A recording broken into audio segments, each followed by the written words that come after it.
Open your phone settings, tap on apps or app management, search for Instagram, then tap on it.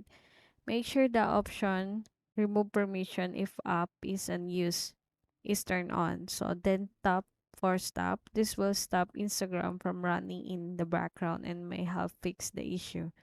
After that, close and reopen the Instagram app.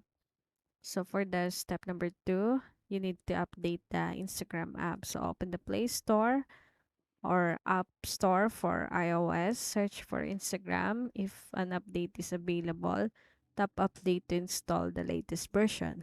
So step 3, strengthen your account security. Open the Instagram app. Tap your profile icon in the bottom right corner. Tap the three-line menu in the top right. Select Account Center. Tap Password and Security.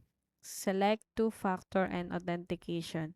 Choose your preferred method, authentication app, SMS, or WhatsApp. So for the step 4, check where your account is logged in, still under password and security.